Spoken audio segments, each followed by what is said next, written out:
ನಮ್ಮ ಹೆಸರು ಪುಟ್ಟರಾಜು ಅಂತೇಳಿ, ಸ್ಥಳೀಯರು ಕೋಲಾರ ಜಿಲ್ಲೆಗೆ ವರದಾನವಾಗಿರ್ತಕ್ಕಂಥ ಬಡ ರೋಗಿಗಳಿಗೆ ವರದಾನವಾಗಿರ್ತಕ್ಕಂಥ ಕೋಲಾರ ಜಿಲ್ಲಾ ಆಸ್ಪತ್ರೆ SNR ಆಸ್ಪತ್ರೆ ಅಂತ ಹೇಳಿದ್ರೆ ಇವತ್ತು ಎಷ್ಟೋ ಜನರನ್ನ ಕಾಪಾಡ್ತಕ್ಕಂಥ ಆಸ್ಪತ್ರೆ. ಆದರೆ ಇವತ್ತು ಏನು ಒಂದು ಪರಿಣಾಮ ಅಂತ ಹೇಳಿದ್ರೆ ಇಲ್ಲಿ ವೆಂಟಿಲೇಟರ್ ಇಲ್ಲದೆ ಇಲ್ಲಿ ಬರ್ತಕ್ಕಂಥ ಬಡ ರೋಗಿಗಳನ್ನೆಲ್ಲ ಕೂಡ ವಾಪಸ್ ಕಳಿಸುವಂಥದ್ದು ಇಲ್ಲಿನ ಅಧಿಕಾರಿಗಳು ಮತ್ತು ವೈದ್ಯರು ಮಾಡ್ತಾ ಇದ್ದಾರೆ. ಕಾರಣ ಯಾಕೋ ಗೊತ್ತಾಗ್ತಲ್ಲ. ಇತ್ತೀಚೆಗೆ ಅಂತೆ ಸರ್ಕಾರಿ ಆಸ್ಪತ್ರೆಗಳಲ್ಲಿ ಏನು ಬಂದು ಸವಲತ್ತು ಸಿಗೋದಿಲ್ಲ.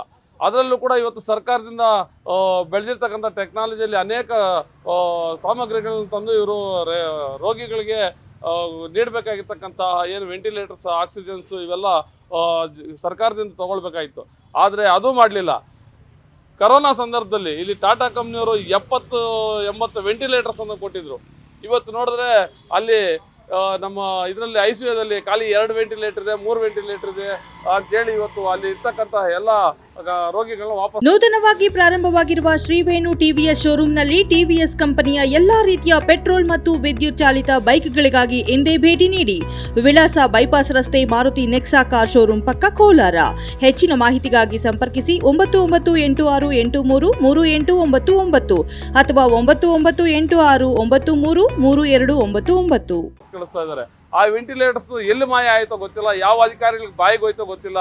ಇವತ್ತು 20-30 ವೆಂಟಿಲೇಟರ್ ಅದು ಮೇಂಟೆನೆನ್ಸ್ ಮಾಡ್ತಾ ಇಲ್ಲ ಅಂತೇಳಿ ಯಾವುದೋ ಒಂದು ರೂಮಲ್ಲಿ ಹಾಕಿ ಬಿಸಾಕಿದ್ದಾರೆ ಅಂತ ಹೇಳಿದ್ರೆ ಇವತ್ತು ಅದ್ರ ಬೆಲೆ ಸುಮಾರು 3.5 - 4 ಕೋಟಿ ರೂಪಾಯಿ ಆಗ್ತದೆ. ಆ 4 ಕೋಟಿ ರೂಪಾಯಿ ನಷ್ಟನ ಯಾರು ಕೊಡ್ತಾರೋ ಗೊತ್ತಿಲ್ಲ. ಚೆನ್ನಾಗಿರ್ತಾವೆ ವೆಂಟಿಲೇಟರ್ನ ಎಲ್ಲ ಮಾರ್ಕೊಂಡು ಬಾಯಿಗೆ ಹಾಕೊಂಡ್ಬಿಟ್ಟಿದ್ದಾರೆ.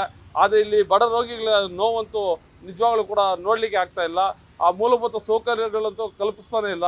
ಹಾಗಾಗಿ ಜಿಲ್ಲಾಧಿಕಾರಿಗಳಿಗೆ ಕೈ ಮುಗಿದು ಕೇಳ್ಕೊಳ್ತಾ ಇದ್ದೀನಿ, ಏನು ಕೋಲಾರ ಜಿಲ್ಲೆ SNR ಆಸ್ಪತ್ರೆ ಅಂತೇಳಿ ಬಡ ರೋಗಿಗಳಿಗಿದೆ, ಆ ಆಸ್ಪತ್ರೆಗೆ ಭೇಟಿ ಕೊಟ್ಟು ಇಲ್ಲಿರ್ತಕ್ಕಂಥ ವೆಂಟಿಲೇಟರ್ಗಳನ್ನ ಮತ್ತು ಅಲ್ಲಿ ಏನು ಮೂಲಭೂತ ಸೌಕರ್ಯಗಳು ಕೊಡಬೇಕು ಅದನ್ನೆಲ್ಲ ಆ ಒಂದು ಅಧಿಕಾರಿಗಳನ್ನ ಕ್ರಮ ವಹಿಸಿ ತಾವೆಲ್ಲ ಕೂಡ ಸಹಕಾರ ಕೊಡ್ಬೇಕಂತೇಳಿ ಜಿಲ್ಲಾಧಿಕಾರಿಗಳಲ್ಲಿ ಮನವಿಯನ್ನು ಮಾಡ್ತಾ ಇದ್ದೀವಿ. ಇವತ್ತು ಆ ಜಿಲ್ಲಾ ಆಸ್ಪತ್ರೆಯಲ್ಲಿ ಇರಬೇಕಾಗಿರ್ತಕ್ಕಂಥ ವೆಂಟಿಲೇಟರ್ಗಳು ಖಾಸಗಿ ಆಸ್ಪತ್ರೆಗಳಲ್ಲಿ, ಖಾಸಗಿ ನರ್ಸಿಂಗ್ ರೂಮ್ಗಳಲ್ಲಿ ಕಾಣಿಸ್ತಾ ಇದೆ ಅಂತ ಹೇಳಿದ್ರೆ ಇವತ್ತು ಯಾರಿಗೆ ಅವಮಾನ ಆಗ್ಬೇಕಂತ ಗೊತ್ತಿಲ್ಲ. ಜಿಲ್ಲಾಡಳಿತಕ್ಕೆ ಆಗ್ತದೋ ಇಲ್ಲ ಸರ್ಕಾರಕ್ಕೆ ಆಗ್ತದೋ ಇವತ್ತು. ಯಾಕಂತ ಹೇಳಿದ್ರೆ ಸರ್ಕಾರಿ ಆಸ್ಪತ್ರೆಯಲ್ಲಿ ಇರ್ತಕ್ಕಂಥ ವೆಂಟಿಲೇಟರ್ ಸೌಲಭ್ಯ ಇರ್ತಕ್ಕಂಥದ್ದನ್ನ ಜಾಗದಲ್ಲಿ ಬಿಟ್ಬಿಟ್ಟು ಖಾಸಗಿ ಆಸ್ಪತ್ರೆಯಲ್ಲಿ ಇದೆ ಅಂತ ಹೇಳಿದ್ರೆ ಇದ್ರ ಕುಮ್ಮಕ್ಕೆ ಎಲ್ಲ ಮೋಸ್ಟ್ಲಿ ಅಲ್ಲಿನ ವೈದ್ಯಾಧಿಕಾರಿಗಳದ್ದೇ ಇರ್ಬೋದು ಅನ್ಸೋದು ನಮಗಂತೂ ಒಂದು ಇಲ್ಲಿ ಅನುಮಾನ ಮೂಡ್ತಾ ಇದೆ. ಸರ್, 70 ವೆಂಟಿಲೇಟರ್ ಟಾಟಾ ಕಂಪ್ನಿಯವರು ಕರೋನಾ ಸಂದರ್ಭದಲ್ಲಿ ಕೊಟ್ಟಿರ್ತಕ್ಕಂಥದ್ದು. ಇವತ್ತು ನಾವು ಕರೋನಾದಲ್ಲಿ ನೋಡಿದ್ವಿ, ವೆಂಟಿಲೇಟರ್ಸ್ ಇಲ್ಲ, ಆಕ್ಸಿಜನ್ಸ್ ಇಲ್ಲ ಅಂತೇಳಿ ಎಷ್ಟೋ ಜನ ತೀರ್ಕೊಂಡಿದ್ದಾರೆ.